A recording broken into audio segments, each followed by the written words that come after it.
ஆளுவர். ராஜா கெபியை கிட்ட வந்தபோது தானியேலே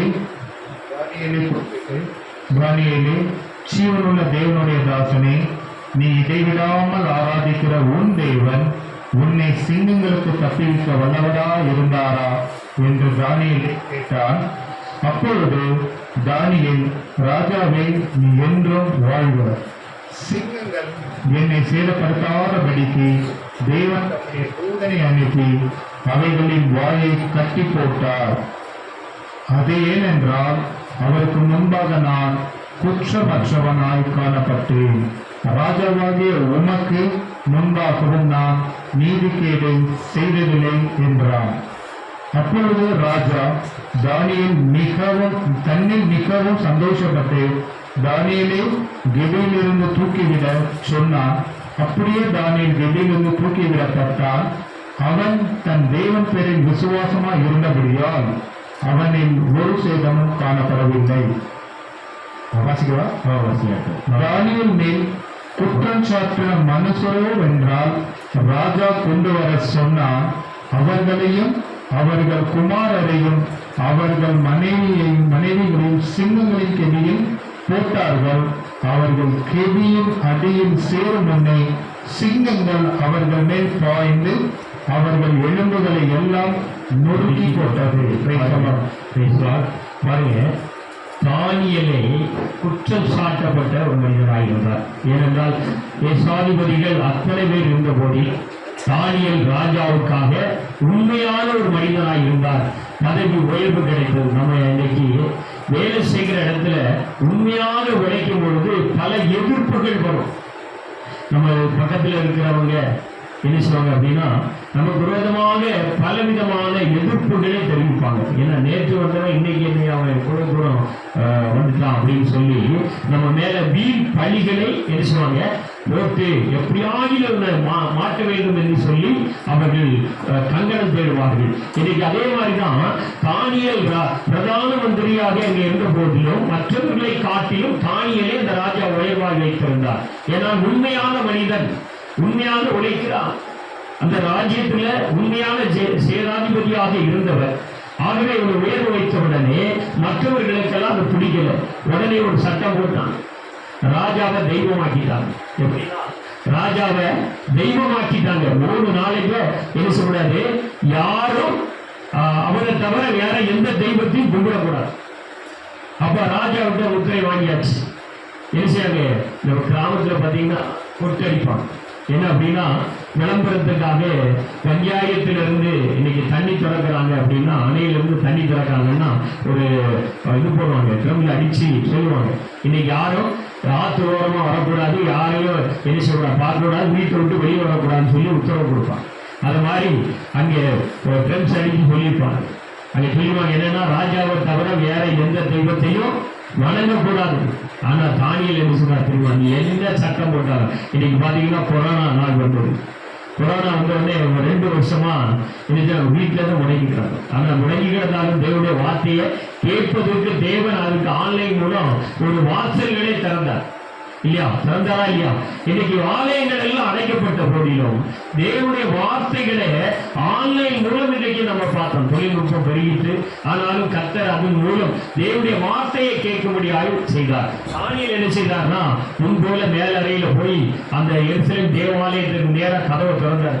எப்போதும் போல முழங்கால் போட்டு அவர் ஜெபம் பண்ண ஆரம்பிச்சார். இது ஒரு பெரிய குற்றம் சொல்லி கண்டுபிடிச்சு இவங்க சுத்தி தானியேலை சுத்தி வந்தாங்க. வீட்டை சுத்தி இவன் கேட்க மாட்டாங்க, எப்படியும் என்ன செய்வான், ராஜாவுடைய கட்டளைய மீறி அவன் செய்யக்கூடிய ஆள் அப்படின்னு சொல்லி குற்றம் கண்டுபிடிச்சாங்க. உடனே தூக்கி என்ன செய்தாங்க, சிங்க கெபியில தூக்கி போட்டாங்க. அவ்வளவுதான். சிங்க கெபியில போட்டவனே இவங்களுக்கு ரொம்ப இன்றைக்கு அந்த சிங்க கெபியில அவரை தூக்கி போட்ட சிங்க கெபியெல்லாம் கண்டுபிடிச்சிருக்கிறாங்க. உண்மைதான். இன்னைக்கு உண்மையான ஒரு காரியம் இந்த பைபிள்ல எழுதப்பட்டது உண்மை என்று இன்னைக்கு ஆராய்ச்சியாளர்கள் அதை கண்டுபிடிச்சிருக்கிறாங்க. சிங்க கெபியில அவங்க பேர் எழுதப்பட்டதெல்லாம் இருக்கு அப்படின்னு கண்டுபிடிச்சிருக்கிறாங்க இல்லையா, அது உண்மை. ஆனா அவர் உள்ள போட்ட உடனே சிங்கத்தின் வாய்களை தேவன் என்ன செய்தார், அடைச்சு போட்டார். இன்றைக்கு நம்ம குடும்பத்தை சுற்றிலும் நம்மளை சுற்றிலும் எத்தனை சிங்கம் இருக்குன்னு சொல்ல முடியாது இல்லையா. எவனை, அதாவது அதனுடைய போற பசியில எப்போதான் இவன் மாட்டுவான், எப்போ சிக்குவான், இவனை எப்படியாவது கடிச்சு கொதறிடலான்னு சொல்லி இன்னைக்கு என்ன செய்யறாங்க, அதை நம்மளை நோக்கி வேகமா வரும். இன்னைக்கு நம்ம எக்ஸாம் இந்த வீட்டை சுற்றி ஒரு காக்கா அழிவுவாங்க, அதுக்கு பதில் சொல்ல முடியல. எப்படி ஒரு சாதாரண பறவை அது ஒவ்வொருத்தையும் இங்க வரும்போது கூட முழுவ பறவை, ஏன்னா அதுக்கு கூட பதில் சொல்ல முடியலன்னா சிங்க கெட்டில கிடக்கும்போது பசியோட இருக்கிற அந்த சிங்கம் எப்படி பண்ணும்? இந்த தானியல் பயன்தாரா இல்ல, ஏன்னா கர்த்தர் அவரோடு இருந்தாரு. சாதாரண ஒரு காக்காவுக்கு நம்மளால பதில் சொல்ல முடியல, வேற எங்கேயும் இல்லைங்க. இன்னைக்கு அந்த காக்காக்கு சுத்திட்டு வருது, எத்தனை பேர் அடிச்சு பரண்டு அப்படியே கொத்தி பரண்டி இருக்கு. நானே அந்த பரண்டு வாங்கியிருக்கேன். வரும்போது இந்த கூட்டத்துக்கு வரும்போது பாத்தீங்கன்னா அதுல ஏன் இப்படி ஏறதான் நீங்க பின்னால வந்து கப்பல் பண்ணி போய் அவ்வளவுதான். இன்னைக்கு அந்த நேரத்துல ஒரு காக்காவுக்கே உறவு வல்லமை இருக்கும்போது ஒரு சிங்கம் ஒரு ஆளை அடிச்சுன்னா 400 பவுண்டு வேகத்துல அடிச்சுன்னா எலும்பெல்லாம் ஒதுக்கி போட்டோம். ஆனா அப்படிப்பட்ட சிங்கங்கள் மத்தியில நிறைய சிங்க கிடக்கு பசியோட, அப்படிப்பட்ட தண்டனை கைதி எல்லாம் அந்த இடத்துல தான் போடுவாங்க. ஆனா அந்த தண்டனை கைதிகள் அங்க போடும் பொழுது அவங்க எல்லாம் அந்த சிங்கம் பசிக்கு என்ன செஞ்சிடும், இரையாக்கி விடும். அந்த எல்லாரும் அதான் நினைச்சாங்க. இன்னைக்கு நாகர்கோயில்ல அந்த ராஜ துரோகம் செய்கிறவங்களுக்கு ஒரு இடம், நாங்க நாகர்கோயிலுடைய கூட ஊழியக்காரர் ஒருத்தர் இருந்தார். அப்ப நான் அந்த மலையில ஒரு பெரிய வலைய மாதிரி கட்டிருக்காங்க, கிணறோட பயங்கரமான ஆளும் நல்ல நீள வட்டமா கட்டியிருக்காங்க. ஏன் அப்படின்னு கேட்டேன், இது ராஜ துரோகம் பண்றவங்க எல்லாம் உயிரோட பிடிச்ச இந்த இடத்துல போட்டுருவாங்க. அதுக்கு முன்னால கிடக்க யாருமே கிடையாது. அங்க போட்டோன்னு ஒருத்தர் அடிச்சு கடிச்சு தின்னு பாதி பேர் உயிரோடு இருப்பான், இல்லைன்னா பாதி இறைய அதனுடைய பட்சிக்கு இறையாயிருவான் கழுவுக்கு. ஏன்னா அது இன்னைக்கு இருக்கிறது. அந்த ராஜாவுடைய அந்த ராஜ துரோகம் பண்ணவங்க எல்லாம் ராஜா காலத்துல கட்டின அந்த கோட்டை இன்னைக்கு இருக்குது. பெரிய அரண் மாதிரி கேட்டிருக்காங்க, மேல ஏற முடியாது, படிக்கல்ல கிடையாது, தூக்கி பிடிச்சு கொண்டு போய் கீழே போட்டுன்னு போட்டுருவான். அந்த ராஜ துரோகம் பண்றவங்களுக்கு தண்டனை அந்த காலங்கள்ல பயங்கர தண்டனைகள்லாம் இருந்தது. மிக மிக மோசமான தண்டனைகள்லாம் நம்ம தமிழ்நாட்டில் கூட இருந்தது. ஆனா இங்க பாத்தீங்கன்னா அதை விட மோசமானது. உள்ள போட்டா சிங்கக்குட்டியில போட்டா மனுஷன் உயிரோட பழைக்க முடியாது. ஆனா அந்த நேரத்துல தானியல் உண்மையான தேவனுடைய மனுஷனா இருக்கப்படுகிறனால அதனுடைய வாய்களை தேவன் என்ன செய்தாரா, கெட்டி போட்டார். அந்த வாய்கள் மறுபடியும் என்ன செய்ய முடியாது, பழக்க முடியாது. ஏன்னா அதனுடைய வாயை கத்தர் கட்டினார்னு கட்டினதான். மத்திய 10:18 சொல்ல, எவைகளை பூலோகத்தில் கட்டுகிறீர்களோ அவைகள் பரலோகத்தில் கட்டப்படும், எவைகளை கட்ட அவிழ்க்கிறீர்களோ அவைகள் கட்ட அவிழ்க்கப்படும் என்று சொல்லப்பட்டிருக்கிறபடினாலே கத்தர் தானியேலே அந்த சிங்கத்தின் வாய்களை என்ன செய்தாரா, கட்டி போட்டார். அதனால அதுக்கு முன்னால இன்னைக்கு பாத்தீங்கன்னா நம்ம உலகத்துல நம்ம எத்தனையோ சிங்கங்கள் மத்தியில இன்னைக்கு வாழ்ந்து கொண்டிருக்கிறோம். மனித சிங்கம் இன்னைக்கு மனிதன் ஒரு சிங்கம் போல ஆகிட்டான். எவனை முழுங்கி அப்படியே அடிச்சு நொறுக்கலாம், எவனை அடிச்சா நம்ம வாழலாம், எவனை கொலை செஞ்சா நம்ம சொத்தை அபகரிக்கலாம். இன்னைக்கு உலகத்தில் அப்படித்தான் மனிதன் வாழ்ந்து கொண்டிருக்கிறான். அது யாருடைய செயல்? சாத்தானுடைய செயலாக இருக்கிறபடினால், சாத்தானுடைய கீழ்ப்படிதலினால் இன்னைக்கு உலகம் அழிவை நோக்கி போய் கொண்டிருக்கிறது. அடுத்து 1 பேதுரு 5ஆம் அதிகாரம் 8வது வசனத்தின்படி 1 பேதுரு 5:8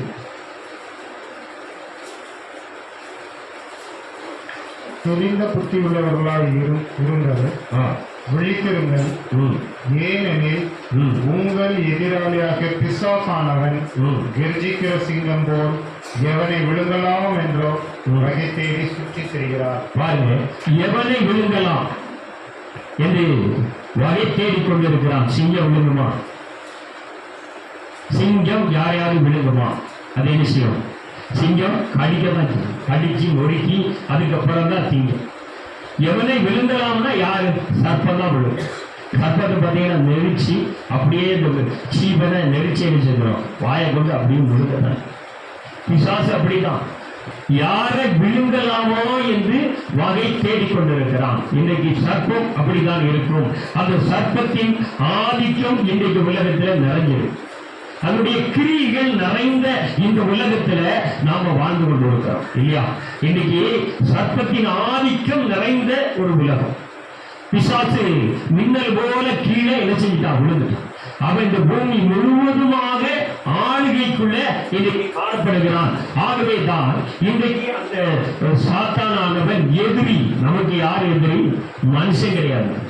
மனுஷனோ இல்ல மனுஷியோ யாருமே நமக்கு எதிரி கிடையாது. ஏனென்றால் அந்த படைப்பு தேவனுடைய சாயலாக உருவாக்கப்பட்ட படைப்பு. அந்த ராஜ்யத்துக்கு விரோதமாய் ஒரு ராஜ்யம் எழும்புவது இல்லை. சொன்ன மாதிரி நம்ம தேவனுடைய சாயலாக உருவாக்கப்பட்டவர்கள். தேவனாய் அவருடைய சாயலாக நம்மை படைத்தபடியினால் அவருடைய சாயலாய் இருக்கிறவங்களை நாம பகைக்கணும், நம்ம அழிக்கணும், ஒருத்தருக்கு ஒருத்தர் அழிச்சு சாகணும் அப்படின்னு பிசாசு ஒரு எதிரி என்ன செஞ்சிருக்கிறான், நம்ம மத்தியில எழுப்பி இருக்கிறான், தூண்டி கொடுக்கிறான். ஒருத்தருக்கு விரோதமாய் ஒருத்தரை என்ன செய்திருக்கிறான், தூண்டி விட்டு அவன் சந்தோஷமா இருப்பான். ஒரு கணவன் மனைவியோ இல்ல வீட்டுல இருக்கிறான்னு ரெண்டு பேரும் சந்தோஷமா வாழும் பொழுது எதிரி என்ன சண்டை மொழி அடிப்பான். வேவு பார்க்கிறவன் அவன் வேலை என்னன்னா வேவு பார்க்கிற வேலை. இவன் நல்ல சந்தோஷமா இருக்கிறாங்க, இவங்க குடும்பத்துல ஏதாவது கலக்கத்தை உண்டு பண்ணணும் அப்படின்னு சொல்லி உள்ள லைஸா இன்றியும் முதல்ல ஒரு சின்ன பிரச்சனையை கொண்டு வந்து விதைப்பான். அந்த சின்ன பிரச்சனை பெரிய உசூரமாகும். கடைசியில் அவங்க குடும்ப டோட்டலா பிரிஞ்சு நடுவோட்டு போடும். அது அவனுக்கு ரொம்ப சந்தோஷமா இருக்கும். அவனுக்கு என்ன ஆகிரும், ரொம்ப சந்தோஷமா இருக்கும். ஒரு தம்பதியை நல்லா தெரியாது, பல நாளா பல வருஷமா சண்டை கொடுத்துட்டே இருப்பான். ஆனா உள்ளே யாரு இருக்காங்க உள்ளே தெரியவே தெரியாது. ஏன்னா இவங்க ரெண்டு பேரும் தான் சண்டை போடுறான். ஒருத்தர் ஒருத்தர் கை கலப்பெல்லாம் நடந்தது, அடிச்சு ரத்த வர்ற வரைக்கும் எல்லாம் போயிருக்கிறான். காரணம் அவங்களுக்குள்ள என்ன இருக்கு, எதனால நம்ம சண்டை போடுறோம் அப்படின்னு அவங்க சரியா தெரிஞ்சு புத்தி உள்ளவர்களாய் நம்ம சரியா இனம் கண்டுபிடிச்சு இது யார் செய்கிறா தெளிந்த புத்தி உள்ளவங்க கண்டுபிடிக்கிறோம். இது யாருடைய வேலை? எதிரியுடைய வேலை, பிசாசு வேலைன்னு சொல்லி அதை நம்ம தந்திரமா தான் ஜெயிக்கணும். ஒருத்தருக்கு ஒருத்தர் விட்டு கொடுத்தா அந்த இடத்துல பிசாசுக்கு இடம் கிடையாது. அவன் என்ன செய்வான், ஆட்டோமேட்டிக்கா வெளியே போடுவான். யோகு வீட்டை போய் என்ன செஞ்சான், டச் பண்ணி பார்த்தான், சுற்றி வேலி அடைச்சிருக்கிறார். இவனால உள்ள வேலையை தாண்டி என்ன செய்ய முடியல, போக முடியல. வரைவிட்டு வந்துட்டான். ஆண்டவர்கிட்ட கூப்பாடு போறான், ஆண்டவரை. அப்ப ஆண்டு நீ பூமி எங்க விளாவிட்டு வந்திய, என் தாசன் மேல் உன் கண்ணு வைத்தாயா? ஆமாயா, நீ நல்ல வேலையை அடைச்சு விட்டுருக்கிறீ, நல்ல ஆசீர்வாதத்தை கொடுத்துருக்கிறீ, அதனால கொஞ்சம் வேலையை தொடங்க. உத்தரவு யார்கிட்ட கேட்கிறான், ஆண்டவர்கிட்ட கேட்கிறான். ஆண்டவர்கிட்ட கேட்காம நம்மள அவனால தொட முடியாது. அல்லேலூயா. இன்னைக்கு அவன் தொடுறதுனால நம்ம பயப்படுறோம். பயந்து நடுநடுங்கினால நம்ம பத்தியம் செய்து அடிபட்டு போயிட்டோம். கடைசி வரைக்கும் விசுவாசத்துல தானியேல் பாருங்க, உள்ள போட்ட வரைக்கும் அவன் விசுவாசத்தை கொஞ்சம் கூட விட்டு கொடுக்கல. தப்பிக்க வல்லவரா இருக்கிறாரு, கர்த்தர் நம்மோடு இருக்கிறாரு, பயப்பட வேண்டாம் அப்படின்னு சொல்லி அவன் இருந்தா. அதனாலதான் சிங்கத்தின் வாய்களை தேவன் கட்டினார். நமக்கு விரோதமாய் எதிரியான சிங்கம் எவனை விழுங்கலாமா என்று சொல்லி வகை தேடிக்கொண்டிருக்கிற அந்த சிங்கத்தின் வாய்களை கட்ட வேண்டுமானால் விசுவாசத்தோடு நாம ஜெபிக்கணும். விசுவாசத்தோடு அவனோடு எதிர்த்து நின்று நாம் அவனை என்ன செய்ய வேண்டும், துரத்த வேண்டும். துரத்தினால் அவன் நம் பக்கம் என்ன செய்ய மாட்டான், முழு புறங்கட்டி ஓடிய பேர். அடுத்த நீதிமொழியின் புஸ்தகம் 28ஆம் அதிகாரம் 15வது வசனம்.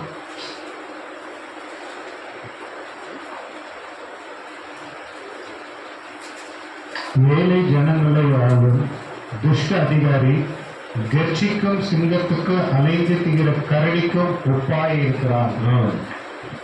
நம்மளை ஆளுகிற அதிகாரி துஷ்ட சிங்கம்.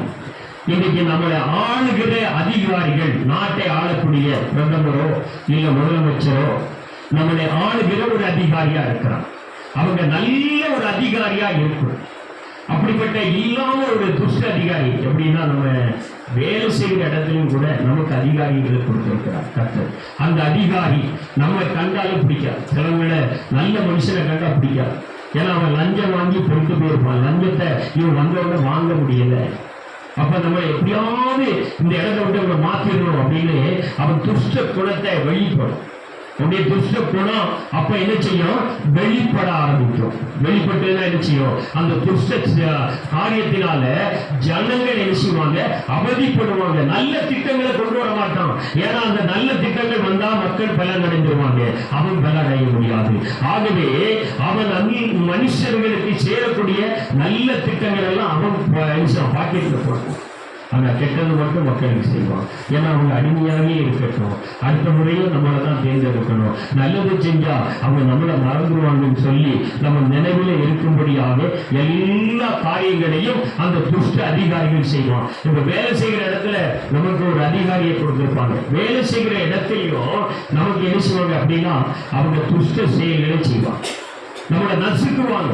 எப்படியாவது இந்த வேலையை விட்டு ஓடணும் அப்படிங்கிற முறையில வேலை பழுவ கொடுப்பான். அவன் செய்யக்கூடிய வேலை இவன்கிட்ட செய்வான். இன்றைக்கு அவங்களால நல்ல கவர்மெண்ட் வேலையில பாருங்க, ஸ்டாஃப் நர்ஸா இருப்பான். அவங்க இறங்கி ஒரு வேலை செய்ய மாட்டாங்க, வந்து படிக்க வர பிள்ளைகளை போட்டு வேலையை போட்டு நசுக்கி எடுத்துரும். ஏன்னா இவங்க இறங்கி செய்யவே மாட்டாங்க. செய்ய இருந்தா செய்யலாம் போய் அப்படின்னு விரட்டி விட்டுருவோம். ஏன்னா இவங்க சேர் மேல சேர் உட்கார்ந்து ஆயா நீட்டா இருந்துக்கிறோம். ஏன்னா ஆண்டவர் உங்களுக்கு வந்து அந்த வேலையை கொடுத்தத அந்த வேலையை அவங்க செய்ய மாட்டாங்க, வேற ஒருத்தர் ஒரு அடிமை சிக்கிட்டு அவங்கள போட்டு வேலை வாங்கிட்டே இருப்பாங்க. அதனால உண்மை நடக்கு இல்லையா? இதுதான் அவங்களுடைய வேலை. ஆகவே இன்றைக்கு துஷ்ட சிங்கத்தை போல, துஷ்ட மிருகத்தை போல இன்றைக்கு அதிகாரிகள் செயல்படுறாங்க. இந்த அதிகாரியுடைய கைகள்ல இருந்து நாம் தப்பிக்க வேண்டும். அடுத்து பாருங்க 1 சாமுவேல் சங்கீதம் 22:13.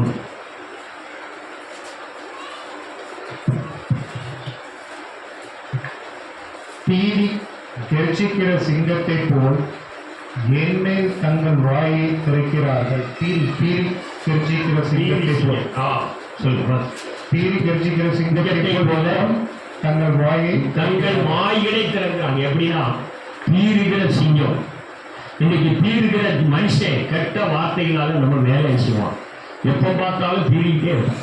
நம்மளை கண்டாலே சாட பேசும். இன்னைக்கு கிராமத்துல பாத்தீங்கன்னா நேரடியா பேச மாட்டாங்க, நம்மளை கண்ட உடனே சாட பேசுவான். சாட பேசி பேசி அவருடைய இருதயத்தை குற்றுவான். இருதயம் வலிக்கிற மாதிரி அந்த வார்த்தைகளை கொண்டு என்ன செய்வாங்க, பீறிக்கிட்டே இருப்பான். அந்த வாய்கள் எல்லாம் அடைக்கணும்னா நீங்க புறப்படும் போது என்ன செய்யணும், வீட்டுல இருந்து புறப்படும் போது சோத்திரம் முடிக்கிட்டு இருக்கும். நமக்கு ஆயுதம் என்ன ஆயுதம் அப்படின்னா சோத்திரம் சொல்லுங்க, துடிங்க, அவ்வளவுதான். அந்த எதிரியான பீறிக்கிட்டு இருக்கு பாருங்க, அந்த வாய் ஆண்டவர் கட்டி போட்டுருவார். என் பிள்ளைக்கு விரோதமா நீ பீறிக்கிட்டு இருக்கிற எத்தனை ஒரு நாள், ஒரு குறிப்பிட்ட நாள் நான் பார்த்துட்டு இருப்பாரு. ஒரு நாள் என்ன வாய்க்கு ஒரு பெரிய கட்டு போட்டு அப்படியே உட்கார வச்சு. அப்படிதான் புறத்தாக்குடி ஒரு ஊழியத்துக்கு சென்றது. ஒரு மந்திரவாதி, அந்த மந்திரவாதிகிட்ட போய் இந்த குடும்பத்துக்கு விரோதமா அந்த மனுஷன் என்னென்ன பண்ணணுமோ அத்தனை பண்ணலாம். பாத்தீங்கன்னா இந்த அம்மாவுக்கு செய்ய கடைசியில் அந்த ஆளுக்கு கால் செயலிழந்து போய்விடும். கடைசியில் அந்த ஆளுக்கு ஐயா எனக்கு எப்படியாவது தோணுங்க, காலெல்லாம் நீங்கி போய் கிடக்குது. அப்ப எப்படி தெரியும் பாருங்க, ஒருத்தர் விரோதமாய் ஒருத்தர் செய்யும் பொழுது அதனுடைய பலன் அவங்களுக்கே ரிட்டர்ன் ஆகும் இல்லையா? அதே மாதிரி ரிட்டர்ன் ஆன உடனே அதுக்கு பிறகு தொழிலே வர அல்லேலூயா. என்னாச்சு? அதுக்கு பிறகு அந்த தொழிலே அப்புறம் வந்தாரு. ஏன்னா என் கூட ஊழிய பார்க்கிற அருமையான ஒரு சகோதரி உண்டு. அந்த வீட்டுக்கு அவங்க தான் ஜோம் பண்ண போவாங்க. அப்ப அவங்க சொன்னாங்க, ஐயா இந்த அம்மாவுக்கு விரோதமா இன்னாரெல்லாம் செய்யறாங்க, எனக்கு கத்தர் காமிக்கிறார். ரைட், உண்மைதாமா, ஜோம் பண்ணு, கத்தர் ஒரு அடையாளத்தை நோக்கி நீ ஜோம் பண்ணு, கத்தர் நடத்துவார் சொல்லி அவங்க 1 மாசம் அளவு அந்த அம்மா வீட்டில் போய் ஜோம் பண்ணா. பயங்கர கட்டு. நம்ம ஜோம் பண்ணும் போதெல்லாம் இவன் ஆடு உள்ளு அப்படியே போகும் வரும், இப்படியாய் பாடாப்படுத்திக்கிட்டே இருக்கும். ஒரு நாள் அந்த அம்மா விட்டு அந்த பிசாசு போய் எங்க அனுப்புனாங்களோ அவங்க போய் அவங்கள போய் கையை காலை வீங்கி கடைசியில் இந்த அம்மாவை கூப்பிட்டாங்க அந்த வீட்டுக்கு. ஐயா நம்ம ஏமா என்ன விஷயம் கேட்டா அந்த அம்மாவுக்கு தெரியும். ஏற்கனவே இந்த ஐயா இந்த வீட்டுக்கு விரோதமா செஞ்சதுனால இங்க போயிட்டு அப்ப அந்த அம்மா என்ன கேட்டாங்க, ஐயா இந்த வீட்டுல போய் எப்படி ஜோம் பண்ணவா, இவங்க இப்படி கூப்பிட்டாங்க, தைரியமா போங்க, ஏசு நாமத்தினால போங்க, கர்த்தர் எல்லாத்தையும் அந்த ஆத்மாவை ரட்சிப்பாரு அப்படின்னு சொல்லி அங்க போய் நம்ம ஜோம் பண்ணணும்னு அவருக்கு சரியாயிடுச்சு. உடனே இந்த ஐயாவுக்கு சந்தோஷம், இதாயா இயேசுவின் குணம் அப்படின்னு சொல்லிட்டு ஜோம் பண்ணிட்டு வந்தாங்க. பாருங்க, அந்த குடும்பம் ஆண்டவருக்குள்ள வருவதற்கு அது ஒரு வழியா ஆண்டவர் ஏற்படுத்தினார். ஏன்னா சத்துருக்களை தேவன் ஜெயம் எடுக்கிறவர், சத்துருக்களை அதனுடைய வாய்களை என்ன செய்வார், கட்டி போடுகிறவர். அடுத்து பாத்தீங்கன்னா 1 சாமுவேல் புஸ்தகத்துல 17ஆம் அதிகாரம் 34-35.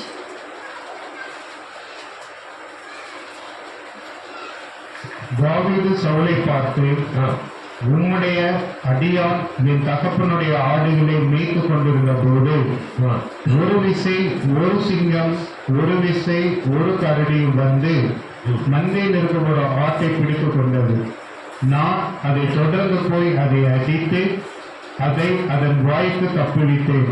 அது என்மேல் பாய்ந்த போது நான் அதன் தாடியை பிடித்து அதை அடித்து கொன்று போட்டேன். பாருங்க, இந்த தாவீது விசேஷமான ஒரு மனிதர், போருக்கு ஆயத்தம் பண்ணப்பட்ட அபிஷேகம் பண்ணப்பட்ட ஒரு மனிதர். அவர் அந்த ராஜாட்ட போய் சொல்றார், அப்ப இவன் சின்ன பையனா இருக்கிறான், பொடி பையனா இருக்கிறான், இவனால எப்படி அந்த கோலியாத்தை ஜெயிக்க முடியும் அப்படின்னு சொல்லி இந்த ராஜாவுக்கு ஒரு சந்தேகம் வந்துச்சு. அப்போ இவர் சொல்றார், தாவீது சொல்றாரு, ராஜாவே, நான் ஆடுகளை மேய்க்கிற வேலை தான் எனக்கு. என்ன வேலை? ஆடுகளை மேய்க்கிற வேலை தான் எனக்கு. ஆனா ஒரு விஷயம், அந்த ஆடுகளை காட்டுல மேய்க்கும் போது ஒரு சிங்கம் வந்தது. சிங்கம் வந்த உடனே என் ஆடுகளை கடிக்க போச்சு. ஒரு விஷயம் கரடி வந்தது. இந்த ரெண்டு மிருகத்தையும் நான் மேற்கொண்டேன். அதுல ஒரு மிருகம் கரடி அடிக்க வரணும் ஓடித்து, அந்த சிங்கத்தை அடிச்சு துரத்தின உடனே ஆடை விட்டுட்டு என்ன பிடிச்சு என்ன செஞ்சுதான், ஆடை விட்ட உடனே நேர யாற்ற பாய்ஞ்சுதான் இந்த தாவீதின் மேல பாய ஆரம்பிச்சு. இப்ப இதுல என்ன நமக்கு தெரிகிறது அப்படின்னா, நம்ம ஒரு வீட்டுக்கு போய் ஜோம் பண்றோம், ஒரு பிசாச கடிஞ்சு ஜோம் பண்றோம். இன்னைக்கு நாங்களாம் அப்படிதான் நாங்கள் அனுபவப்பட்டிருக்கோம். நிறைய வீடுகள்ல போய் ஜோம் பண்றது உண்டு. நிறைய பிசாசுகள் ஒன்றிணைந்துருவான். ஒன்றிணைஞ்சு தண்ணியும் பொல்லாத 7 ஆவிகளை கூட்டு வந்துருவாங்க. இந்த விசுவாசியை விட்டுருவான், இந்த ஆடை விட்டுருவான். ஆனா நேர யாரு, இதற்கு காரணம் யாரா, இவன் உடனே ஆலோசனை சாத்தான் கூட்டம் போட்டு உடனே ஆலோசனை விட்டாங்க. எங்க போனாலும் இவங்க தொந்தரவு தாங்க முடியல. வந்து எங்க பார்த்தாலும் விரட்டிக்கிட்டே இருக்காங்க. நம்ம எப்படிடா இந்த உலகத்துல மனுஷனோட கிரியை செய்ய முடியல, எப்படியாவது இதற்கு காரணம் யாரு? இன்னும் ஊழியக்காரங்க எல்லாம் வந்தாங்க. முதல்ல ரிஜிஸ்டர் எடுத்து நேரம் நினைச்சுவான், நேரம் இந்தியாவே நினைச்சுவான். அந்த சாமி அந்த தாவீதுக்கு வந்த மாதிரி அந்த ஆடை விட்டுருவான், விசுவாசிகளை விட்டுருவான், நேர ஜெபிக்கிறவங்கிட்ட வந்து போறார். அப்ப நம்ம என்ன செய்யணும், இயேசுவின் நாமத்தினால அந்த தாவீதை என்ன செஞ்சான், அவனுடைய தாடைகளை பிடித்து அடித்து கொண்டு போட்டான். அந்த மாதிரி பிசாசின் தந்திரங்களை அறிந்து அவனுடைய எல்லா கிரியைகளையும் என்ன செய்ய வேண்டும், அடித்து போட்டான். அவனை என்ன செய்யணும், அடிச்சு சின்ன பின்னாம செதறடிக்கும்படியாக தேவனுடைய அக்கினியில தரணும். தேவனுடைய அக்கினியில நிரம்பும் பொழுது அவர் ஆயுதம் நமக்கு கொடுத்திருக்கிறார். புதிதும் கூர்மையான ஆயுதமாக நம்மளை மாற்றி வைத்திருக்கிறார். புதிய ஆயுதத்துக்கு விரோதமாய் பெரிய ஆயுதம்னு எப்படி பார்த்தீங்கன்னா ஜேசிபி இதெல்லாம் பார்த்தீங்கன்னா பெரிய பெரிய பாறையெல்லாம் இன்னைக்கு நம்ம இதுல போடுறோம். மெட்ரோ ட்ரெயின் எவ்வளவு பெரிய ஆயுதங்கள்லாம் புது புது ஆயுதங்கள்லாம் கொண்டு வராங்க. எவ்வளவு பெரிய பாறையானாலும் உடைச்சி தூள்படியாக்கி அவங்க கட்டணத்தை கட்டிடலாம் இல்லையா? அது மாதிரி தேவன் நம்மளை புதிதும் கூர்மையான ஆயுதமாக நம்மளை என்ன செய்யணும், அவர் பயன்படுத்தணும். அவர் பயன்படுத்த ஆரம்பிச்சுட்டார்னா நமக்கு முன்னாலே எவ்வளவு பெரிய பர்வதமா இருந்தாலும் அதை என்ன செய்யணும், தவிடுபடி ஆக்கிட்டு மேலே ஏறி போயிடலாம். அல்லேலூயா! இன்னைக்கு அதான் கர்த்தர் நமக்கு கொடுத்திருக்கிறாரு. அவனை மேற்கொள்ள வேண்டும். கோலியாத்தை அங்க எல்லாரும் போர் பயிற்சி பெற்ற பெரிய வீரர்கள்லாம் முன்னிலை வீரர்கள்லாம் முன்னால நிற்கிறாங்க. தாவீது போனார், என் மேல பெரிய இதெல்லாம் கேடையிட்ட போட்டார், தூக்கி கூட போட்டார். போயாங்கிட்டு இதெல்லாம் தூக்கிட்டு எவன் ஜமக்கான் அப்படின்ட்டு நேரம் ஆற்றுல போய் கூழாங்கல் 5 கூழாங்கல்ல பார்த்துருக்கு. கூழாங்கல்னா சாதாரண கல் நினைக்கிறாங்க. 2 பக்கம் கூர்மையா இருக்கும், லேசா கூட உடையாது. மற்ற நாங்க இந்த கேட்டபுல்லா தூக்கிட்டு போய் பறவைகள் மிருகங்கள் எல்லாம் வேட்டையாடுவோம். அப்போ அந்த கூழாங்கல்லுக்கு இருக்கிற பவர் மற்ற கல்லுக்கு இருக்காது. அதனால தாவீது ஞானமாய் கூழாங்கல் எடுத்தார். ஏன்னா கூழாங்கல் அந்த 2 பக்கமும் உருண்டையா சார்பா இருக்கும். அடிச்சுன்னா கரெக்டா என்ன செஞ்சிடும், எலும்பு கூட உடைச்சு. அவ்வளவு பவர்ஃபுல் அந்த கூழாங்கல்லுக்கு. அந்த 5 கூழாங்கல் எடுத்துட்டு வந்தார். எடுத்துட்டு வந்து அடிச்சாரு பாருங்க, கரெக்டா விட்டார் நெத்திக்கு நேரம். அவ்வளவுதான் விழுந்தான். அவன் ஆயுதத்தை எடுத்து அவனையே கொண்டு போட்டான். அப்போ எங்க இருக்கு பாருங்க, மற்ற போர் படை வீரர்கள்லாம் அந்த கோலியாத்தை பார்த்து நடுநடுங்கி நின்றாங்க. ஆனா இவன் சொன்னாங்க, சேனைகளின் கர்த்தருடைய நாமத்தினால வந்திருக்கிறேன், சேனைகளின் கர்த்தரை முந்திக்கிறவன் யார்? ஒரே வார்த்தை சொன்னான். இவங்கெல்லாம் பயந்து நடுநடுங்கி போன போது இவன் சொன்னான், ஒரு விஷயம் இந்த சிங்கத்தையும் கரடியை போலதான் இவனும் ஒருத்தன். அல்லேலூயா. இந்த சிங்கத்தை போல இந்த கரடியை போல இவனும் ஒருத்தன் அப்படின்னு நான் சொன்னான். சிங்கம் எப்படியோ கரடி எப்படியோ என் கையில எப்படி அகப்பட்டு செத்ததோ அதே போல இந்த கோலியாத்தும் தான் சொன்னான். மற்ற சகோதரர்கள்லாம் சின்ன பையன் போடா அப்படின்லாம் விரட்டி விட்டாங்க. இது அதெல்லாம் பயப்படல. என் முன்னால இருக்கிற ஒரு சிங்கத்தை போல இருக்கிறாயா, ஈஸியா அவன் அடிச்சு வீழ்த்திடுவேன். சேனைகளின் கர்த்தருடைய நாமத்தினால் இந்த போர்க்களத்துல நிற்கிறேன். அவர் சேனைகளின் கர்த்தர் என்னோடு இருக்கிறார். அல்லேலூயா. அவனை சாத்தான வீழ்த்தணும்னா சேனைகளின் கர்த்தருடைய நாமத்தினால நாம நிற்கணும். நம்ம குடும்ப பிரச்சனை எத்தனையோ வந்தாலும் சேனைகளின் கர்த்தருடைய நாமத்தினால நாம் நிற்கும் பொழுது கர்த்தர் நமக்கு உறுதுணையாய் நின்று எல்லாவற்றிலும் கர்த்தர் நமக்கு உதவி செய்ய வல்லவராய் இருக்கிறார். நியாயாதிபதிகள் புத்தகத்தில் 14ஆம் அதிகாரம் 5வது வசனமும் 6வது வசனமும் எடுத்து வாசிக்கலாம். அப்படியே சிம்சோனும் அவன் தாயும் தகப்பனும் திம்னாத்துக்கு போக புறப்பட்டார்கள். அவர்கள் திம்னாத் ஊர் திராட்சை தோட்டங்கள் மட்டும் வந்தபோது இதோ கர்ஜிக்கிற பாலசிங்கம் ஒன்று அவனுக்கு எதிராக வந்தது. அப்பொழுது கர்த்தருடைய ஆவி அவன் மேல் பலமாய் இறங்கினதனால் அவன் தன் கையில் ஒன்றும் இல்லாதிருந்தும் அதை ஒரு ஆட்டுக்குட்டியை கிழித்து போடுகிறது போல் கிழித்து போட்டார். பாருங்க, இந்த சிம்சோனை பாருங்க, நல்லா பாருங்க. ஒரு பெரிய பலசாலி. எதனால அந்த பலசாலியானா கர்த்தருடைய ஆவியானவர் அவரோடு இருந்தார். அல்லேலூயா. 1000 போர் வீரர்களை பயிற்சி பெற்றவர்களை ஒரு ஆயுதம் இல்லாமல் அங்கே கிடந்த கழுதை தாரை கொண்டு போட்டான். ஆனா ஒரு விசை பால சிங்கம் முன்னால எதிர்த்து நிற்கிறது. இவங்க எந்த ஆயுதமும் இல்லை. நம்ம முன்னால நிராயன பாணியாக நிற்கிறோம். நம்மகிட்ட எந்த ஒரு ஆயுதமும் இல்லை. பிசாசு ஒரு பெரிய கூட்டமாய் நம்ம மத்தியில நிற்கிறான். பயப்படாதீர்கள். பரிசுத்த ஆவியானவர் துணை கொண்டு எதிரியே நாம் வீழ்த்தலாம். அல்லேலூயா. இன்றைக்கு நம்மகிட்ட எந்த ஒரு ஆயுதம் கிடையாது. ஆனால் பரிசுத்த ஆவியானவர் துணை நமக்குள்ள அவருடைய நிரப்புதல் இருந்ததானால் எப்பேற்பட்ட பிரச்சனையா இருந்தாலும் நமக்கு முன்னால எவ்வளவு பிரச்சனைகள், குடும்ப பிரச்சனை, மற்ற பண பிரச்சனை, கடன் பிரச்சனை, கடன் பாரங்கள், எவ்வளவு பெரிய பிரச்சனைகள் வந்தாலும் மலை போல நமக்கு முன்னால நின்றாலும் பரிசுத்த ஆவியானவர் பலன் நமக்குள்ள இறங்கும் பொழுது அவைகளை தவிடுபடியாக்க முடியும். அல்லேலூயா. கரங்களை தட்டி கர்த்தருக்கு மகிமை செலுத்துவோம். இந்த நாளிலே கர்த்தருடைய ஆவியானவர் எங்கேயோ அங்கே விடுதலை உண்டு என்று சொல்லி நாம் விசுவாசிப்போம். கர்த்தருடைய ஆவியானவர் அங்கே சிம்சோன் மேல இறங்கினது போது அப்பொழுது ஒரு ஆட்டுக்குட்டியை வாயை பிளந்து போடுவது போல அவன் பிளந்து போட்டான். இன்றைக்கு ஆண்டவராகிய இயேசு கிறிஸ்து நம்மளோடு அவர் துணை இருப்பாரானால் நமக்கு விரோதமாய் எழும்புகிற தீய சக்திகளை, நம் குடும்பத்துக்கு விரோதமாய் எழும்புகிற அநேக சக்திகளையும் இயேசுவின் நாமத்தினால் அதை மேற்கொள்ள முடியும். அல்லேலூயா. இன்றைக்கு அவருடைய எல்லா எதிரியுடைய சக்திகள் நம்ம கண்ணு முன்னால ஒரு ஆட்டுக்குட்டியை போல அது ஒன்றுமில்லாமல் அழிந்து போகிற ஒரு சக்தியாக இருக்கிறோம். நம்மளா நினைச்சு அதை கண்டு பயந்து இருப்போமானால் அதுக்கு முன்னால நம்ம ஆட்டுக்குட்டியா மாறிடக்கூடாது. அல்லேலூயா. அதுக்கு முன்னால நம்ம ஆட்டுக்குட்டியை போல இருக்கக்கூடாது. ஆண்டவருடைய வல்லமையுள்ள ராஜரீக சிங்கம் போல, யூத ராஜ சிங்கத்தை போல எழும்பி நின்று அந்த ஆட்டுக்குட்டியான பிசாசை அடித்து நொறுக்க வேண்டும். அதுக்கு தான் தேவ பலன் நமக்கு தர அவர் வல்லமையா இருக்கிறார். அடுத்து பாருங்க, சங்கீதம் 7ஆம் அதிகாரம் 2வது வசனத்தை பாருங்க.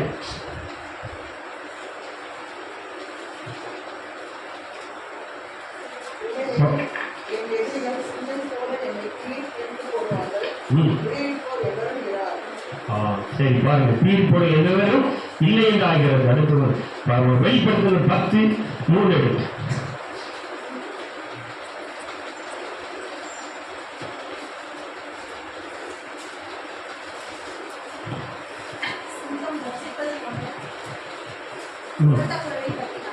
இவ்வாறு அவர் கத்திய பொழுது 7 இடிகள் முழங்கி எழுந்தன. அந்த 7 இடிகளும் முழங்கிய பொழுது நான் எழுத ஆயத்தமானேன். ஆனால் விண்ணகத்திலிருந்து வந்த ஒரு குரல் 7 இடிகளும் சொன்னதை மறைத்து வை என்றாரே என்று சொல்லியிருக்கிறது. சிங்கம் கர்ஜிக்கிறது போல மகா சத்தமாய் ஆர்ப்பரித்தான். அவன் ஆர்ப்பரித்த பொழுது 7 இடிகளும் சத்தமிட்டு முழங்கின. பாருங்க, சிங்கம் முழங்குவது போல கர்த்தருடைய வல்லமை அங்கே முழங்கப்பட்டது.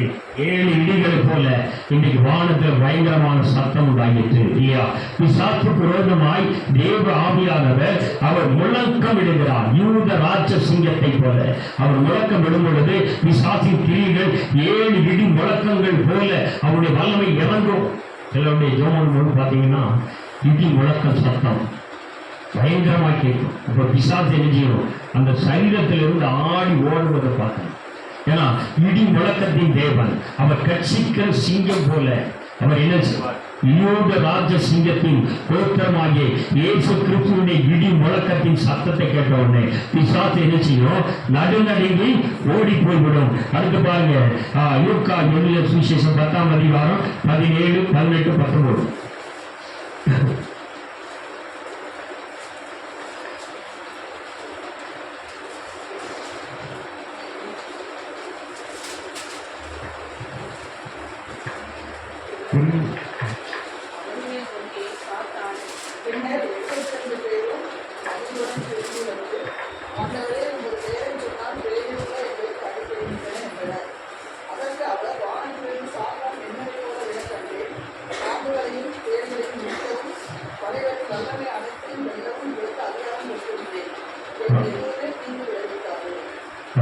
பாருங்க, சாத்தான் எப்படி விழுந்தானா? மின்னலை போல வானத்தில் இருந்து விழுந்துட்டான். அவன் வாளால நினைச்சா இன்னைக்கு அவனுடைய தலையை ஆண்டவர் நினைச்சா கல்வாரி சிலுவையில நசுக்கி போட்டான். இன்னைக்கு வால் கடந்து ஆடு. இன்னைக்கு என்ன செய்யுது? வாளினுடைய வல்லமையை கொண்டுதான் இன்றைக்கு பூமியில நம்ம ஆளுகை செய்து கொண்டு இருக்கிறான். அதை நம்ம ஈஸியாக அவனை என்ன செஞ்சிடலாம்? மேற்கொண்டலாம். அந்த வலு சர்ப்பத்தினுடைய வேலை என்ன அப்படின்னா, இன்னைக்கு நல்லா புரிஞ்சுக்கிடலாம். சிலருடைய இரவுல 12 மணிக்கு மேல சிலவங்களுக்கு தூக்கம் வரும். அப்படியே மைண்ட்ல ஏதோ ஒரு பிரச்சனை பண்ணுவது போல நிறைய பேரை நான் பார்த்துருக்கிறேன். 12 மணி 1 மணிக்கு மேல எனக்கு போன் பண்ணலாம். சமீபத்தில் கூட பிறந்து 6 மாசம் ஆகுது குழந்தை. சும்மா சம்பந்தம் இல்லாமல் அழுதுகிட்டே இருக்கும். சம்பந்தம் இல்லாம இந்த குழந்தை விஷயம் அழுது கொண்டே இருக்கும் ராத்திரியில.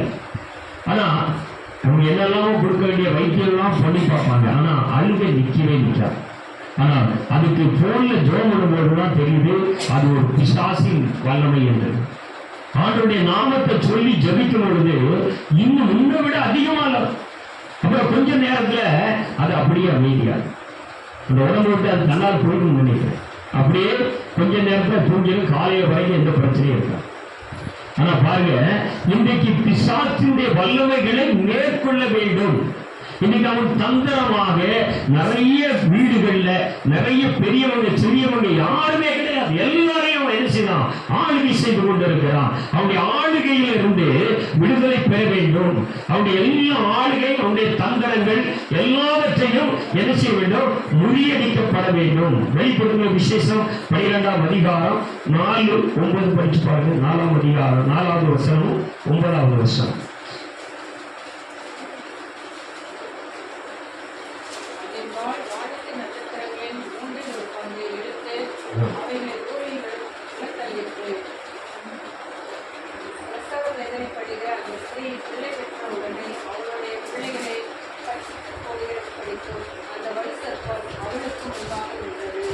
பாருங்க, இந்த வலு சர்ப்பம் பழைய பாம்பாகிய வலு சர்ப்பம் தன் வாளினால அவன் கூட சேர்ந்த ஒரு கூட்டத்தை என்ன செஞ்சுட்டான்? பூமியில இழுத்து போட்டுட்டு 4ல் ஒரு பங்கு 3ல் ஒரு பங்கு சாய் அந்த பங்குல ஒரு பங்கு தான் இந்த பூமியில எங்கும் உலாவி கொண்டு இருக்க. வாளினால கீழே இழுத்துட்டான். இந்த 3ல் ஒரு பங்கு ஆனது இன்றைக்கு பூமி எங்கும் உலாவி கிடக்கிறது. அந்த வாயுடைய வல்லமையை கொண்டுதான் இன்றைக்கு பூமியில ஆளுகை செய்கிற. ஏற்கனவே கர்த்தர் அவனுடைய வாயை அவனுடைய தலையை நசுக்கிட்டார். ஆண்டவராகிய இயேசு கிறிஸ்து ஆதியாம் புத்தகத்திலே அவர் சொல்லிட்டார், உன் வித்துக்கும் ஸ்ரீ வித்துக்கும் பகையை உண்டு கொண்டதே. அவன் குதிங்கால நீ கடிப்பா, உன் குதிங்காலினால் உன் எரிசுவாரு பாம்பின் தலையை நசுக்கி போட்டுருவோம். இன்னைக்கு நாங்க குடியிருக்கிற வீடை சுற்றிலும் பார்த்தீங்கன்னா இந்த பாம்புடைய எண்ணிக்கை அதிகம். நிறைய ட்ரிப்பு அந்த பாம்பு நான் நிறைய அடிச்சிருக்கேன். எங்க தெருவில் ஏன் பாம்படிக்கணும்னு அந்த ஆளை கூப்பிட்டுருக்கான். ஏன்னா பாம்புனா நமக்கு ரொம்ப அதை கண்டாலே நமக்கு பிடிக்காது. அது பார்த்தாச்சுன்னா அடிச்சது கொல்லு வரைக்கும் எனக்கு என்ன செய்யாது, தீரவே தீராது போகும். அதை கண்டுட்டாலே என்ன செய்யணும், அந்த பாம்பை எப்படியாவது அடிச்சிடணும். ஒரு முறை அப்படின்னா நல்ல சரியான சாரப்பாம்பு. நாங்கள் அந்த கயிறு கம்பியில் வேலை பார்க்குறதுனால தோட்டத்தில் போய் அந்த தென்னை மட்டையெல்லாம் அந்த இதெல்லாம் எடுக்கவும் பார்த்தீங்கன்னா ஒரு பெரிய சாரப்பாம்பு. கடைசியில் அதை அடிக்கணும், யாரும் நிற்க போக மாட்டேங்க. நான் அடிக்க என்ன ஆச்சு அப்படின்னா அந்த பாம்பு மேலே விழுந்து அதோட கிடந்து மம்பட்டி வச்சு வெட்டி அந்த எல்லாரும் பக்கத்துலையும் சிரிச்சாங்க, இல்லையா நீ பாம்போட போய் விழுந்து கிடந்து சாப்பிடுங்க அப்படின்னு. கடைசியில் அது பெரிய கூட்டாயிட்டு பாம்புட்டி இருக்குன்னா நான் அந்த பாம்பை வெட்ட போறேன்னு சொல்லி தடுமாறி அந்த பாம்பு மேலே உடல்லே வந்துட்டேன். அது என்ன கண்டோன்னு பயந்து அடிச்சு புறந்து ஓடாது. இது என்னவோ உருவம் நம்ம மேலே விழுந்துட்டுடா அப்படின்னு. கடைசியில் அவங்க பார்த்தவங்க எல்லாம் சிரிக்க ஆரம்பிச்சாங்க. உண்மையா நீ பாம்பு அடிக்கணும்னு சொன்னா பாம்பு மேல விழுந்து கிடக்காது, உண்மையா கண்டு ஓடுனாங்க.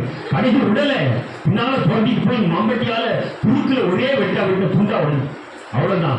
அடிச்சு கிட்டத்தட்ட பாம்பு 12 அடி 14 அடி இருக்கும் நீளம். சரியான கை தொட தண்டி இருக்கும், சரியான பாம்பு. அது சொன்னா அந்த கடிச்சில ஒன்று நினைச்சு தெரியுமா, பாதி தொடைய கொடுங்க.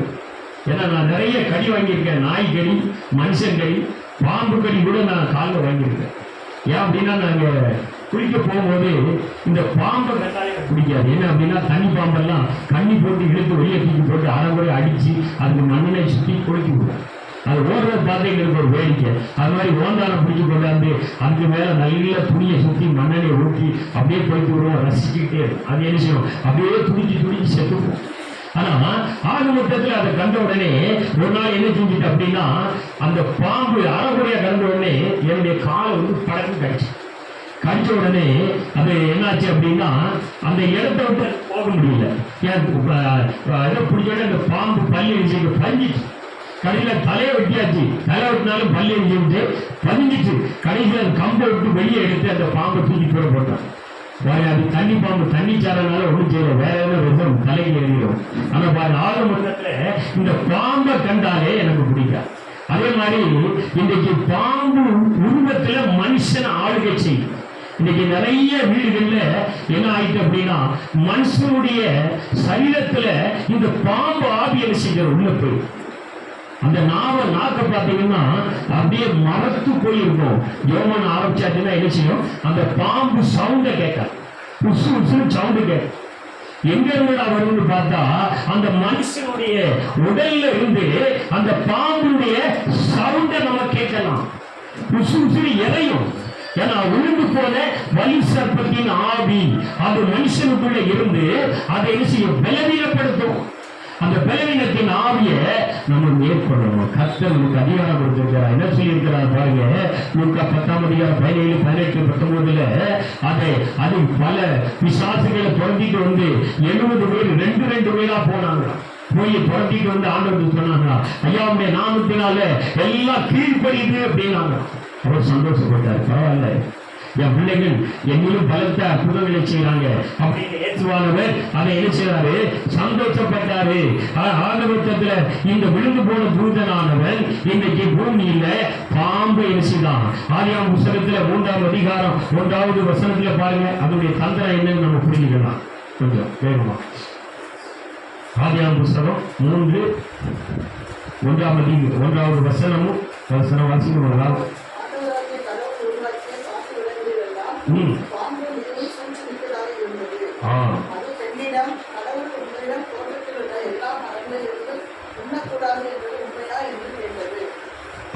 பாருங்க, இந்த சர்ப்பமானது எல்லா காட்டு மிருகங்களை காட்டிலும் மிகவும் தந்திரமானது. பிசாசு இந்த சர்ப்பத்தை தான் அவன் தேர்ந்தெடுக்கும். எல்லா மிருகங்கள் இருக்கு, யானை இருக்கு, குதிரை இருக்கு, எத்தனையோ மிருகங்கள் இருக்கு. ஆனா இந்த சர்ப்பத்தை அவன் எப்படி பாருங்க, அது எல்லா விலங்கை காட்டிலும் மிகவும் தந்திரமானது. ஏன்னா ஆண்டவருடைய படைப்பை நம்ம வஞ்சிக்கணும்னா நேரடியா ஓத முடியாது. சில தந்திரங்களினாலதான் மனுஷனை என்ன செய்ய முடியும், மேற்கொள்ள முடியும் என்று அவன் தெரிந்து கொண்டான். இன்னைக்கு அதனால்தான் அதுக்கு சரியான மிருகம் எது அப்படின்னா சர்ப்பம். அதனாலதான் அந்த பாம்பு மூலம் யார்கிட்ட பேசுறான், ஸ்திரீகிட்ட பேசுறான். அந்த பொம்பளைகிட்ட பேசி என்ன செய்யறான், தந்திரமா அந்த கனியை புசிக்கும்படியா அவன் செய்யறான். அதனாலதான் அந்த கனியை அவன் புசிச்சான்.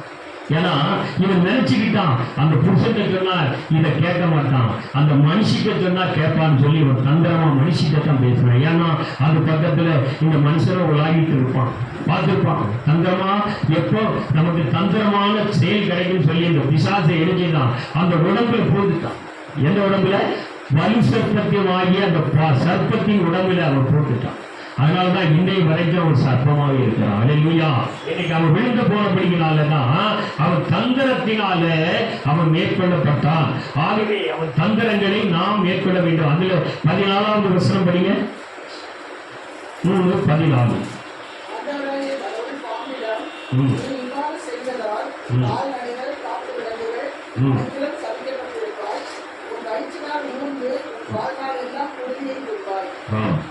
பாருங்க, ஆண்டவர் உடனே பார்த்தாரு, இதுக்கு காரணம் யாரு? இந்த வலு இந்த சர்ப்பம் தானே சொல்லி முதல்ல அவனுக்கு ஒரு சாபத்தை விட்டான். நல்லா யோசித்து பாருங்க, அவன் அதுக்கு முன்னால அவருடைய கை காலில் இருந்திருக்கலாம், பேசக்கூடிய திறமை இருந்திருக்கு.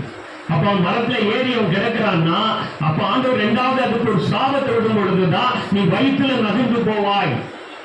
நல்லா பாருங்க, அந்த வயிற்றில் அவன் நகர்ந்து போக முடியாது. கர்த்தர் என்ன செய்ய அவனுக்கு முதலாவது சாபம். அதுக்கு முன்னால அவன் எழுந்து நின்று நல்ல அவனுடைய கால் கையெல்லாம் இருந்திருக்கான். நினைச்சு பாருங்க, அவன் பேசக்கூடிய ஆற்றல் உடையவனாய் இருந்திருக்கிறான். ஆகவே தான் அந்த அவித்தார், நீ என்ன செய்ய மண்ணில போ, உனக்கு காலம் கிடையாது, கையும் கிடையாது, உனக்கு வாயும் தலையும் தான் உண்டு, நீ நகர்ந்து போ, மண்ணை தின்னும் சொல்லி அனுப்பிட்டார். நீ பாத்தீங்கன்னா ஒரு 4-5 மாதத்துக்கு முன்னால பாத்தீங்கன்னா வீட்டு முன்னால சரியான நான் உட்கார்ந்துட்டு இருக்கிறேன். வெளியில இருந்து ஒரு பாம்பு என்ன செய்யுது, வீட்டுக்கு கதவை அடைச்சிட்ட நேரம் செய்து உள்ள போட்டு வாழை பிடிச்சி இருக்கிறேன். அது உள்ள இப்படியா எடுத்துக்கிட்டு இருக்கிறோம், கையில கம்பு இருக்கு, ஆனா அடிக்க முடியல. இதுக்காக தலை கேட்கும் சொல்லி அடிக்க முடியும், இருக்கிற உள்ள போடு எல்லாம் செய்யணும்னு சொல்லி ஒரு மட்டும் இழுத்து அந்த சாக்கோட சேர்த்து அடிச்சு தூக்கி வெளியே எடுத்து போட்டார். இது எப்போ 6 மாசத்துக்கு முன்னால் சொன்னேன். நான் வெளியில உட்கார்ந்து இருக்கிறேன் செயல் போட்டு, எனக்கு பின்னாலோடி ஒருத்தர் அந்த ரோட்ல போன சொன்னாரு, பாம்பு போதுன்னு சொன்னார். எங்க ஊர் பாருங்க, இன்றைக்கு அவருடைய வேலை வயிற்றுல நடந்து போகுது. நல்லா பாக்குறோம், அது அப்படியே நெருங்கிட்டு போகுது. நிறைய அந்த எங்க கிராமத்துல பாத்தீங்கன்னா பெரிய பெரிய பாம்பெல்லாம் பார்க்கலாம், மலை பாம்பெல்லாம் பார்க்கலாம். அதுல வண்டியில எல்லாம் போறவங்க நிறைய பேர் அந்த பாம்பு உடல்ல ஏறி நாளா அப்படி விழுந்திருக்கிறேன். பெரிய பிரேக் புல்ல ஏறி விழுந்த மாதிரிலாம் பேர். இன்னைக்கு அந்த பாம்பு அவ்வளவுதான், அவன் காலு கீழே இருக்கிறவன். அதை கண்டு நம்ம பயந்து நடுங்கிறோம்னா நம்ம தான் போட்டு ஆண்டவர் அதை மேற்கொள்ளக்கூடிய அதிகாரத்தை நம்ம எப்படி கொடுக்கிறாரு. அடுத்து பாருங்க, இன்னும் ஒரு காரியத்தை நம்ம பார்த்துக்கிறோம். அப்போஸ்தலர் எழுதின புத்தகம் 28ஆம் அதிகாரம் 2:2-5.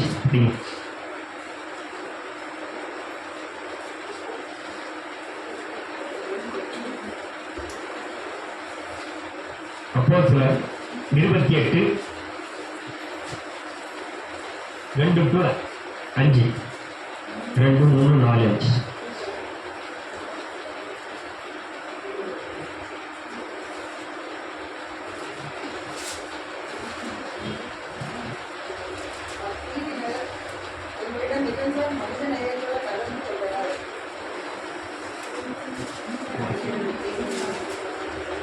அப்போஸ்தலர் 28.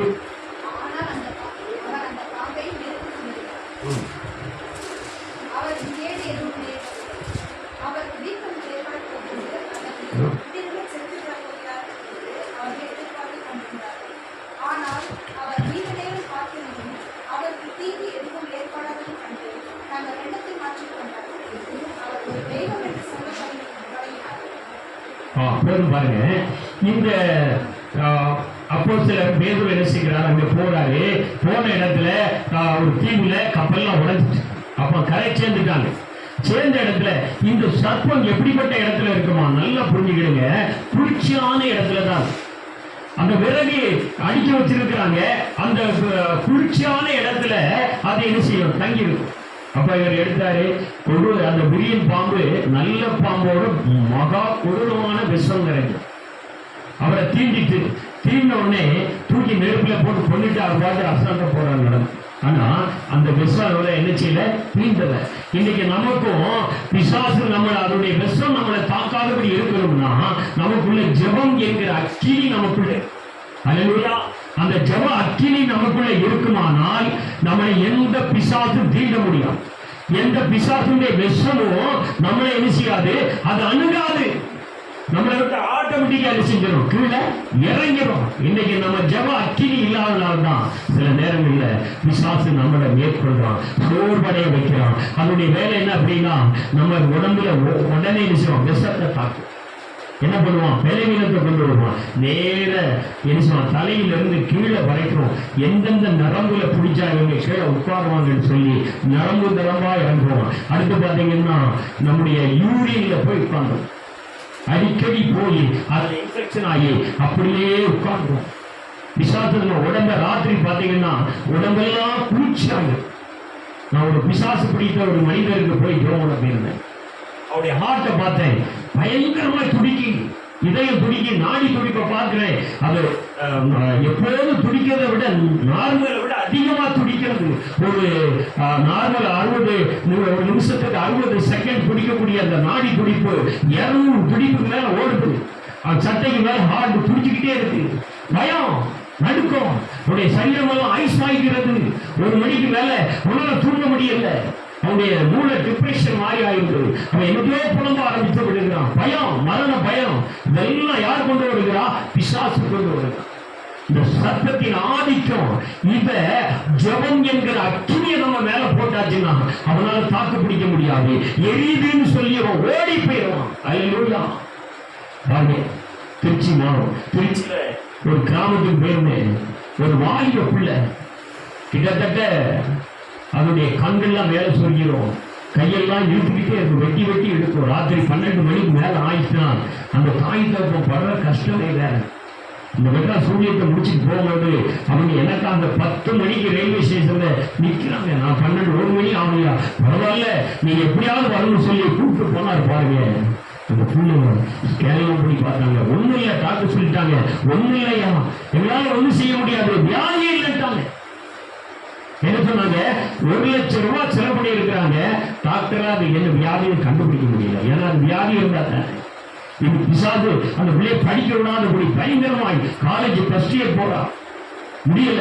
கடைசியில பார்த்தா அந்த பிசாசின் வேலை அடிச்சு தொடர்ந்து 2-3 நாள்ல அந்த போயிட்டு இன்றைக்கு வரைக்கும் அந்த மகன் நல்லா இருக்கிற. அல்லேலூயா. இன்னைக்கு அந்த தாய் தகப்பன் என்னை பார்த்தோன்னே சந்தோஷப்படுவாங்க, இவன் நல்லா இருக்கணும், பிள்ளை நல்லா இருக்கு. பார்த்தீங்கன்னா அவ்வளவு சந்தோஷம். இன்னைக்கு நம்ம மத்தியில் புதுசாக ஒரு குடும்பத்தார் வந்திருக்கிறாங்க. இந்த குழந்தை ராத்திரி ஆனா இப்பதான் உங்களை சொல்லிட்டு இருந்தேன், ஒயாம கவர்மெண்ட் உடனே அதை செஞ்சிடும். இன்னைக்கு கூட்டு இருக்கிறாங்க பாருங்க, ஞான குடும்பத்தார். நன்றி எல்லாரும் வயசு நாம் வார்த்தைகள் பாருங்க. இன்னைக்கு அப்படியெல்லாம் சில பிரச்சனைகள் பெரியாள் மட்டும் இல்ல, சிறு குழந்தைகள்ல கூட அந்த சேட்டைகள் காணப்படுகிறது. இதெல்லாம் நம்ம என்ன செய்யணும், மேற்கொள்ளணும். அதுக்கு நம்ம என்ன செய்யணும், ஜெப அக்கினி நமக்குள்ள இருக்கணும். நேரம் திறந்து விட்டது, நம்ம நேராக ஜெபத்தில் திறக்கணும். சரி, கண்களை மூடி எல்லாம் எழுந்திருப்போம்.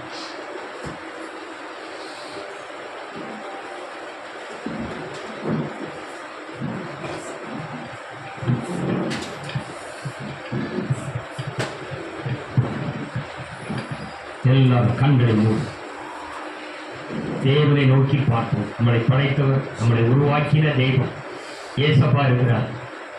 எந்த பிரச்சனையோடு வந்தாலும் என் ஏசப்பா இன்றைக்கு இங்கிருந்து போகும்போது நல்ல விடுதலையோடு போக போறீங்க. கர்த்தர் உங்களை அழைத்தவர் உண்மையுள்ள தெய்வாதி தேவன் உங்களை அழைத்திருக்கிறார்.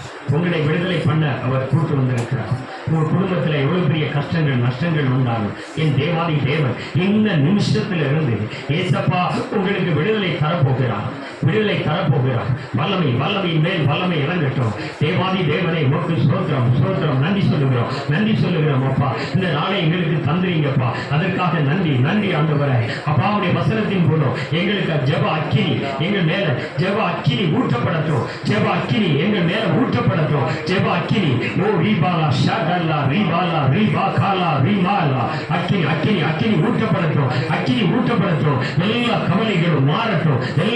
நிலைகள் மாறட்டும். இயேசுவின் ரத்தம், இயேசுவின் ரத்தத்தினாலே ஜெயம் கொள்கிறோம். இயேசுவின் நாமத்தினாலே பொல்லாத வலு சர்ப்பத்தை மிதிக்கவும் அதை மேற்கொள்ளவும் எங்களுக்கு வல்லமை தந்திருக்கீங்கப்பா. இதோ இதோ வல்லமை வல்லமை வல்லமை இறங்கட்டும். இந்த இடம் முழுவதும் தேவ அக்கினி இறங்கட்டும். அக்கினி இறங்கட்டும். வல்லமையின் தேவ இதோ வல்லமையினால் நிரப்புங்கப்பா. உடைய கிருபை இறங்கட்டும். எல்லாருக்கும் ஒரு விடுதலை வேண்டும். விடுதலையோடு வந்திருக்கிறாங்கப்பா. அப்பா, மன குழப்பத்தோடு வந்திருக்கிறவர்களுக்கு மன நிம்மதியை கட்டளையிடுங்கப்பா. உடைய வல்லமை அக்கினி இறங்கட்டும். எல்லா போராட்டமும் இன்னோடு விடுதலை சுகம் உண்டாகட்டும். தெய்வீக சுகம் இப்பொழுதே அந்த வல்லமை இறங்கும்படியாக நான் ஜெபிக்கிறேன். ஆண்டவரே, ஏசப்பா, நீங்க விடுதலை கொடுங்கப்பா. எந்த ஆவிகளும் பின் தொடரக்கூடாது. யாரையும் தொடக்கூடாதுப்பா. உடைய வல்லமையின் மேல் வல்லமை அப்பா, மேற்கொள்ளக்கூடிய வல்லமை தாருங்க. ஜெப ஆவி ஊற்றப்படட்டும். குடும்பத்தில் பிரச்சனைகளை கொண்டு வருகிற எல்லா அந்தகார கிரியைகளை சுட்டரிக்கிறேன். இயேசுவின் நாமத்தினாலே சுட்டரிக்கிறேன். ஆண்டவரே, இப்பொழுதே சரீரத்தில் பலவீனத்தோடு வந்திருக்கிறீங்க. இன்னைக்கு அந்த பலவீனம் மாறுபடியா செபிக்கிறேன். உச்சம் தலை தொடங்கி உள்ளங்கால் வரைக்கும் அடிச்சு போட்ட உடம்பு போல எப்போது மேல் வலி வேதனை சமீப காலமாக அந்த வலி வேதனை படுத்திக் கொண்டு இருக்கிறது. அந்த பலவீனம் மாறுபடியா செபிக்கிறேன். இப்பொழுதே வெளியே இயேசுவின் நாமத்தினாலே கட்டுகளை உடைக்கிறேன். இயேசுவின் நாமத்தினாலே இந்த கட்டுகள் உடைக்கப்படுவதாக இப்பொழுது வல்லமை மேல் வல்லமை அக்கினி இறங்கட்டும். எல்லா போராட்டமும் இப்பொழுது மாறுபடியா செபிக்கிறேன். இயேசுவின் ரத்தம், இயேசுவின் நாமத்தினாலே விடுதலை உண்டாகட்டும். இயேசுவின் நாமத்தினாலே இப்பொழுது அந்த வல்லமை கடந்து வருவதாக இயேசுவின் ரத்தத்தினாலே ஜெயம் கொள்கிறோம். சாத்தானை மேற்கொள்கிறோம். இப்பொழுது வல்லமை மேல் வல்லமை இறங்கட்டும். வியாதிகள் மறையட்டும். பலவீனப்படுத்துகிற பொல்லாத ஆவியை வெளியேறே. பலவீனப்படுத்துகிற எல்லா அந்தகார சக்திகளை வெளியேறே. இயேசுவின் நாமத்தினாலே விடுதலை உண்டாகட்டும். வீட்டுகளில் பலவீனம், சோர்வு, மற்ற பிரச்சனை மேல் பிரச்சனை, எல்லா பிரச்சனைகளுக்கும் இன்னைக்கு ஒரு முடிவை கட்டுங்கப்பா. எல்லா முடிவுகளும் கட்டப்படட்டும். மருந்து மாயங்கள், பில்லி சூனிய ஏவலின் ஆவிகள் எல்லாம் வெளியேறட்டும். இயேசுவின் ரத்தம், இயேசுவின் நாமத்தினாலே கழுத்து பகுதியில் இதோ ஒருத்தர் வந்திருக்கிறீங்க. கழுத்துல பலவீனம், பயங்கர வலி, கழுத்தை அப்பா பலவீனப்படுத்தி கொண்டு இருக்கிறது. பல வருஷங்களாய் அந்த கழுத்துல நரம்பு மண்டலத்துல பாதிக்கப்பட்டு வந்திருக்கீங்க. அந்த கழுத்து மண்டலத்துல இருக்கிற பலவீனம், அந்த நரம்பு ரெண்டு சைடுகளும் அந்த நரம்புல ஏறி உட்கார்ந்து கொண்டு பலவீனப்படுத்தி கொண்டு இருக்கிறதை பார்த்து இன்றைக்கு தேவன் அதை விடுதலையாக்குகிறார். கையை வைங்க, உங்க கழுத்துல இருக்கிற பலவீனம் மாறுது. இயேசுவின் ரத்தம், இயேசுவின் நாமத்தில் இந்த கழுத்தில் இருக்கிற பலவீனத்தை தேவன் எடுத்து போடுகிறார். இன்றைக்கு விடுதலை உணர்வீங்க. இந்த நிமிஷத்துல கர்த்தர் அந்த கழுத்தில் இருக்கிற பலவீனம் இன்னைக்கு மாறுது பாருங்க. உங்க கழுத்துல ஒரு சொடக்கூட்டு போல சவுண்ட் கேட்கிறது. இன்னைக்கு விடுதலை கர்த்தர் அந்த கழுத்தில் இருந்த பல நாட்களாக பல விஷயங்களாக இருந்த அந்த பலவீனம் இன்னைக்கு மாறுது பாருங்க. உங்க கழுத்தை நல்லா திருப்பலாம், எங்க வேணாலும் திருப்பலாம். உங்க கழுத்துல இருக்கிற அந்த பலவீனம் மாறிட்டு இன்னைக்கு கழுத்துல இருக்கிற அந்த பலவீனம் இயேசு மாற்றிவிட்டார். இயேசு சர்வ வல்லமையுள்ள தேவன் அதை மாற்றிவிட்டார். சோத்திரம் பண்ணுங்க, துதிங்க, கர்த்தருடைய நாமத்துக்கு மகிமை செலுத்துங்க. இன்னைக்கு விடுதலை. உங்களை தான் கர்த்தர் விடுதலை செய்கிறார். உங்களுக்கு தான் கர்த்தர் விடுதலை செய்திருக்கிறார். பயப்படாதீங்க. இன்னைக்கு கர்த்தர் பலவிதமான குழப்பத்தோடு வந்திருக்கிறார். உங்களை பார்த்து கர்த்தர் கட்டளை எடுக்கிறார். இங்க இருந்து போகும்போது உங்க மன நிறைவோடு போவீங்க. இன்னைக்கு கர்த்தர் உங்களை மன நிறைவோடு அனுப்ப போகிறார். இன்னைக்கு மன நிறைவோடு தேவன் அனுப்ப போகிறார். எல்லா வலு சர்ப்பத்தின் ஆதிக்கத்தை தேவன் இன்னைக்கு மேற்கொள்ள போகிறார். உங்களோடு கூட இருக்கிறார். மோசையோடு கூட இருந்தவர் நம்மளோடு எங்களோடு இருக்கிறார். அவரே வல்லமையுள்ள தெய்வம். இன்னைக்கு இறங்குகிறார். பாருங்க, மூளையில இருக்கிற பிரச்சனை, அந்த சிறுமூளையில பெருமூளையில அடிக்கடி குழப்பத்தை கொண்டு வருகிற பொல்லாத சர்ப்பத்தின் ஆதிக்கத்தை தேவன் தொடர்கிறார். சிறுமூளை பெருமூளைக்குள்ள இருந்து போராடுகிற அந்த போராட்டத்தின் ஆவி இப்பொழுது வெளியேறிய நாமத்தினாலே அக்கினி இறங்கட்டும். எல்லா அந்தகார கிரிகளை சுட்டரிக்கிறேன் இயேசுவின் நாமத்தினாலே. ஒரு விக்கிரத்தின் ஆவி ஒரு குரங்கு போல தெரிகிற படைக்கிறது. அந்த குரங்கு உங்க குடும்பத்தை ஆட்டி படைக்கிறது. அந்த குரங்கின் ஆவி, அது விக்கிரத்தின் ஆவி, அது உங்களை ஏவி வைத்திருக்கிற ஒரு ஆவி, ஏவலின் ஆவி உங்க குடும்பத்துக்குள்ள உட்கார்ந்து உங்க குடும்ப முன்னேற்றத்தை அது தடை செய்து கொண்டு இருக்கிறது. உங்கள் குடும்பத்தை நிம்மதியை அது தடை செய்து கொண்டு இருக்கிறதா? இன்றைக்கு கர்த்தர் அந்த குரங்கின் ஆவியை துரத்துகிறார், அந்த ஏவலின் ஆவியை துரத்துகிறார். உங்க குடும்பத்தை எப்ப பார்த்தாலும் சண்டை, எப்ப பார்த்தாலும் சமாதானம் இல்லாமல் சமாதான குறைச்சலை உண்டு பண்ணுகிற அந்த பொல்லாத ஏவலின் ஆவி, அந்த குரங்கின் ஆவியை இயேசு துரத்துகிறார். இன்னைக்கு அதை துரத்தப்படுகிறது, துரத்தப்படுகிறது. உங்க குடும்பத்தில் இருக்கிற குழப்பங்கள், உங்க குடும்பத்தில் இருக்கிற சமாதானத்தை குலைச்சலை உண்டு பண்ணுகிற அந்த குலைச்சலின் ஆவியை இயேசுவின் நாமத்தினாலே துரத்துகிறோம். இன்றைக்கு இயேசுவின் நாமத்தினால் அவைகளை துரத்துகிறேன். இன்றைக்கு வெளியேறும்படியாக கட்டளை இருக்கிறேன். பெரிய உருவம் போல அந்த பொல்லாத அந்த குரங்கின் ஆவி உங்க குடும்பத்தை சீரழித்துக் கொண்டு இருக்கிறது. இப்பொழுதே அந்த சின்ன பின்னமாய் கணவன் மனைவி குடும்பத்துக்குள்ள பயங்கரமான சண்டை சச்சரவுகளை கொண்டு வருகிற அந்த பொல்லாத ஆவி வெளியேறும்படியாக கட்டளையிடுகிறேன், வெளியேறும்படியாக கட்டளையிடுகிறேன். இப்பொழுது வெளியேறிய நாமத்தினாலே வல்லமை, வெளிச்சம், வெளிச்சம், வெளிச்சம் உண்டாகட்டும். குடும்பத்தில் வெளிச்சம் உண்டாகட்டும். குடும்பத்தில் வெறும் வெளிச்சம், வெளிச்சத்தை கட்டளையிடுங்கப்பா. இப்பொழுதே அந்த வெளிச்சம் உண்டாகட்டும், வெளிச்சம் உண்டாகட்டும். இயேசுவின் நாமத்தினாலே வெளிச்சம் உண்டாகட்டும். கர்த்தாவே பெரிய அற்புதங்களை செய்திருக்கிறப்பா, அதற்காக நன்றி ஆண்டவரே. தொடர்ந்து ஆண்டவரே மீதியான நேரத்தை நீங்க பொருட்படுத்திக் கொள்ளுங்க. சகல துதி கனம் மையமே எல்லாம் ஓகே. இயேசுவின் மூலம் செபிக்கிறேன் நல்ல பிதாவே, ஆமென். என் ஆத்துமாவே கர்த்தரை ஸ்தோத்திரி, என் முழு சாமத்தை ஸ்தோத்திரி, என் ஆத்துமாவே கர்த்தரை ஸ்தோத்திரி, கர்த்தர் மறவாதே. ஆமென்.